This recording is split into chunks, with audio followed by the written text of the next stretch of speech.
Let's bring in Hollywood divorce attorney David Glass for more on this. David? People going through divorces are going through some of the hardest times of their lives, and a lot of what they're going through is emotional. And in any divorce, there's a huge sense of loss, and loss of relationship, of money, some friends. This season on the Hourglass podcast, we're focusing on people in the know, well-known personalities who have gone through the divorce process themselves. And we're going to try and focus with them on the things they did to get through the process and how they came out on the other end with their second chance of happiness. Gabrielle is an actress, award-winning director, and a best-selling author. She's also a social media star. She has roughly 120,000 Instagram followers. Hi, Gabrielle. Thanks for being on the show. Hi, thank you for having me. I'm excited to be here. If you will, tell us a little bit about your relatively short-term marriage that ended in 2017. Yeah, I was married for almost 2 years and found out that my husband at the time was having an affair with a 19-year-old for 6 months, filed for divorce, left, and really at the time knew in my heart and soul that I was dodging a bullet and getting a second chance to make some better decisions in my life. And that was the first of a myriad of things that happened in 2017 that set me out on a different life path. Now, cheating is definitely one of the main reasons that I see in divorces for people breaking up. Are there any red flags or signs that people should look for to figure out that their spouse is cheating on them? Yeah, at the time, I wouldn't have said that I saw any red flags. Now, looking back on the relationship, I definitely do. For me personally, he was never okay or supportive in my career. It was always a struggle when I went away to go work as an actress. He was very, very jealous. And oftentimes when people are jealous and wanting to control the situation, it's usually because they are doing something that's not so great. And that was very true in my case. He also was very particular about the way I looked, what I wore, what I didn't wear, and had a lot to say about the things that I did and the people I hung out with. He also wanted me to give up my career as an actress in order to financially take care of me, which was the beginning of him trying to have control over me financially so that when I did choose to leave, I wouldn't have been able to do that. So things like that, I can look back and say that those were big red flags that I missed. Wow. So while that was going on, that must have been pretty incredible pressure on you. He's trying to bend you to his will. Yeah, it was very much so like trying to make me into his ideal person when he knew who he was marrying and who I was when we met and got engaged. And luckily, I was just not the woman to succumb to that. But unfortunately, there are a lot of relationships where control starts to happen early on and you end up losing yourself because of it. Yeah. Now, when you actually figured it out that he was having an affair, how did you handle it? Did you confront him? Did you plan? What did you do? So I write a lot about how I found out in my book, but it was like a string of events that happened and my private detective skills that uncovered everything. And when I found all of the proof, I knew that I was going to get a divorce. There was no trying to stay and work through anything. It was done for me.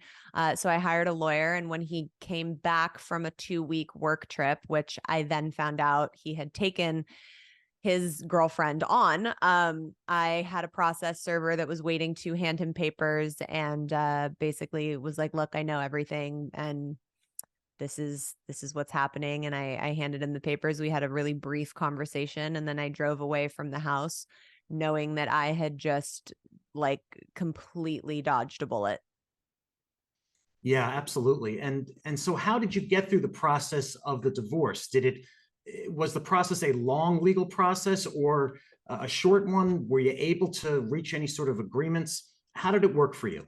My divorce took about a year to be finalized, which is actually relatively quick. Actually, it was a little under a year, probably 8 months. And it was more expensive than it needed to be because he fought me on everything. I had hired a family law attorney, as you do when you get divorced. He had brought on a criminal justice attorney that was working for him for free because he was friends with him. And so they just fought me on everything. And it was really silly. Like, it should have been so cut and dry. We didn't own any assets together. We were renting our house and each individually renting our cars. So there was nothing to really argue over. And eventually the papers were ready to be signed, and his lawyer came back to ours and asked me to give him the ring back that he had proposed with. And I responded, "I'm sorry, I sold it and went to Europe, and let's just sign the papers." Yeah.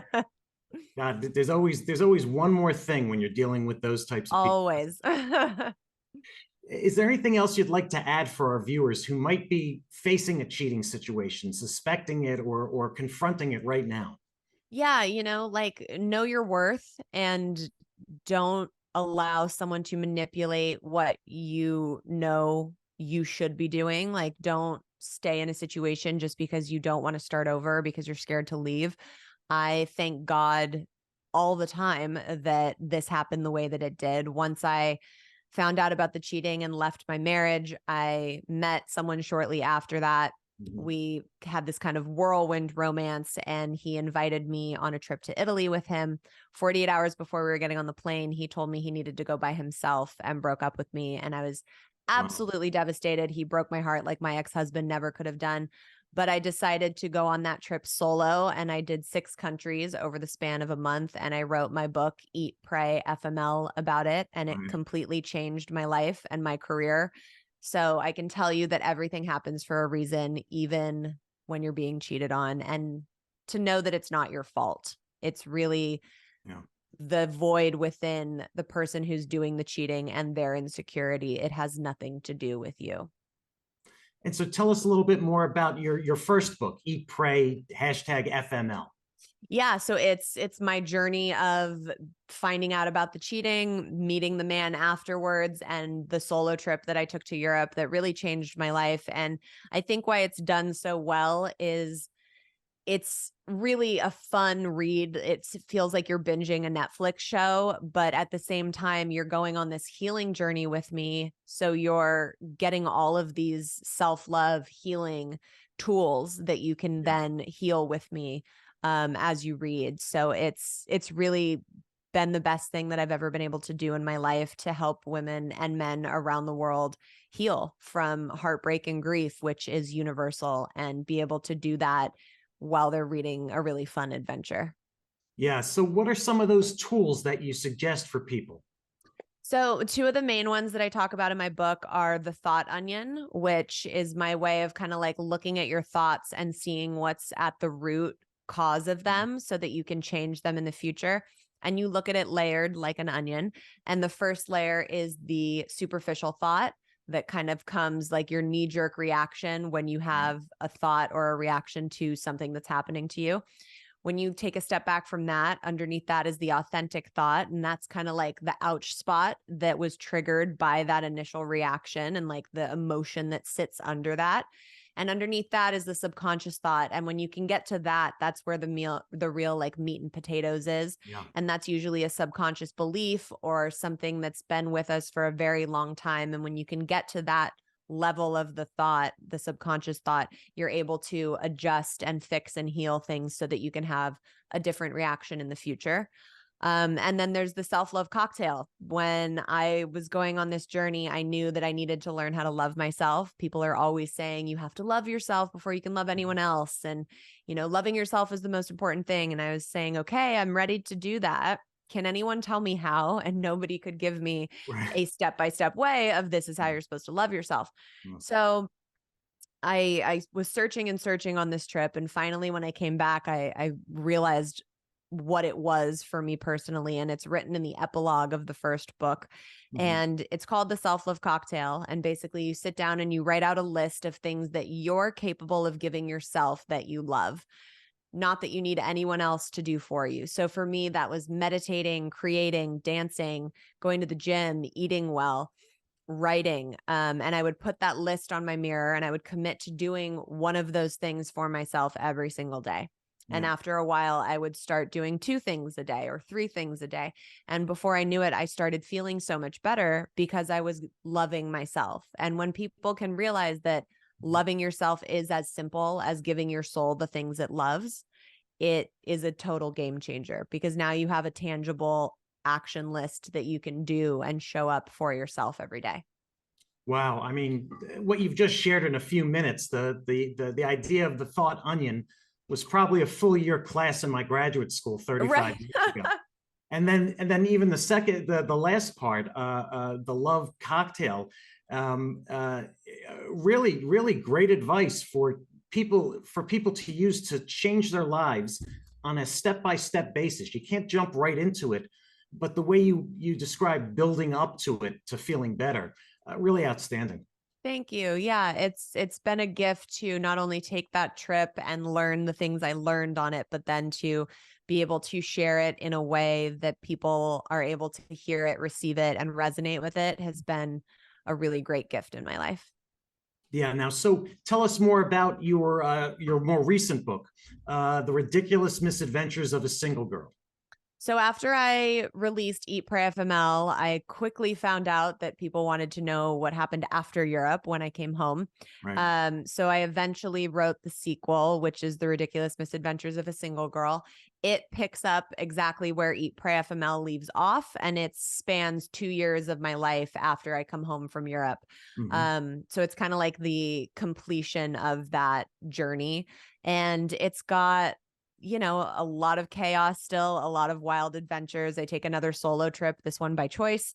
And really, I've gotten so many messages about the second book that people have been able to see themselves in it and some of the back and forths that were happening and some of the traumas that I uncovered. So it's been really fulfilling to be able to kind of close that crazy chapter of my life as I move into this new one. Great. Now, you also you used an expression, your soul-defining journey to the other side of the world. What did you mean by that expression? I think by that time I was in a relationship, in and out of a relationship, and kept going back and forth. And I kept saying something was missing. And I thought it was something missing that was in the actual relationship with this person. And going to that second solo trip, I went to Vietnam, Thailand, and Bali. And by the time I came home from that, I realized and discovered that there was nothing missing. What was missing was me. And I needed to find my way back to myself and really know my own self-worth and love myself before I could feel whole in a relationship. Yeah, absolutely. I mean, when I got remarried 15 years ago, my father gave a speech at the wedding, and he said the success of his wedding with my mother, which is over 60 years at this point, Wow, that's is great. not only finding the right person, but being the right person. That's right. And that That's captures right. almost the same idea that you just described. Yeah, I love that. That's very true. I do think that you can heal in the right relationship, but when you can come to the table knowing who you are and feeling whole, it definitely helps. Yeah. Now, what else is going on for you in the world of entertainment? So we're in the very, very early stages of starting to discuss taking Eat, Pray, FML to the screen. So that's really exciting and would be a total dream to see the story in that capacity for me. Yeah. I also have a self-love healing journal that's available on Amazon and on my website. I don't know if I can cuss on here, but it's F off, I'm healing. Yeah, absolutely. And that's really, it's a journal that has a bunch of prompts, and it's really me taking you step by step through how to unravel a lot of the trauma that life throws at us. And it's not just relationships, it's forgiveness and different pain. And it's a really kind of like one-stop shop for people that are ready to go on their healing journey. And I'm starting to travel with my followers now. We're starting to book different trips where Oh, wow. my followers can come travel with me and take their own kind of like Eat, Pray, FML journey. So that's really exciting too.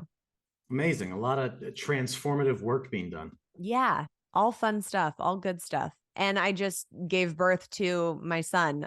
So I'm like in total mom mode right now, and just kind of nesting and loving that new chapter of my life as well.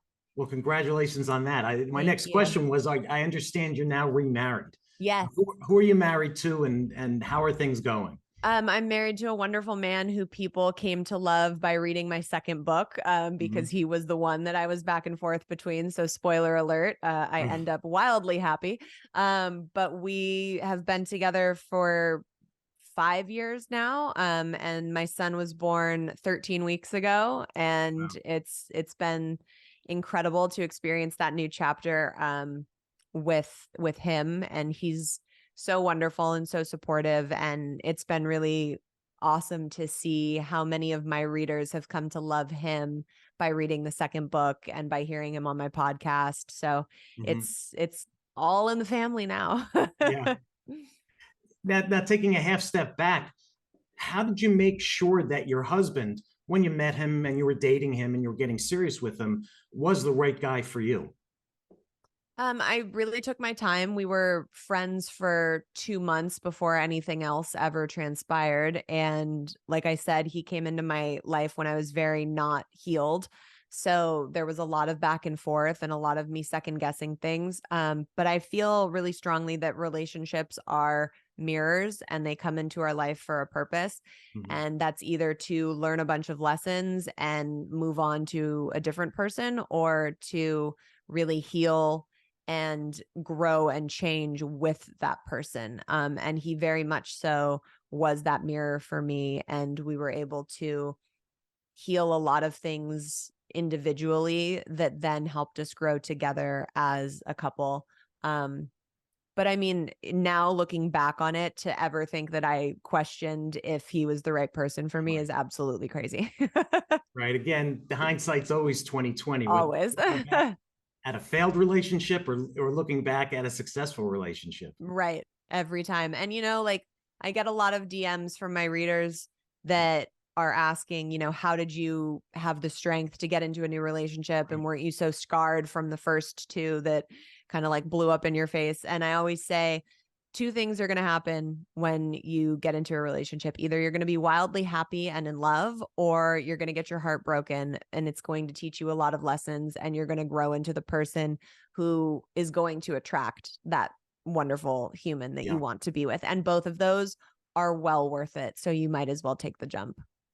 And the alternative of being alone isn't really an alternative, is it? Well, unless you're happy being alone, which is totally great and fine. But if you're wanting to create a person to share a life with, you have to be able to put yourself out there and take the chances. All right. Well, I like to say that divorce is a second chance at happiness for people. And it sounds like you would fully support that notion. Fully support that. I am proud to be a part of the Young Divorced Club. I am proud of myself that I chose me and made the decision to walk away. I think that society often tries to shame us when we go through a divorce, and it's looked at as a failure. And I encourage people that have gone through it or are going through it to look at it as a success story for you choosing yourself, and to be proud of yourself for doing that. Gabrielle, great information. I know our viewers are going to love it. Take it in and use it. Thanks so much for being on the show with us today. Thank you so much for having me. Our mission on the Hourglass podcast is to help our viewers prepare for and to get to the other side of the divorce process. Also, sharing your story about Tamor will give our viewers some hope that there is a second chance of happiness after divorce.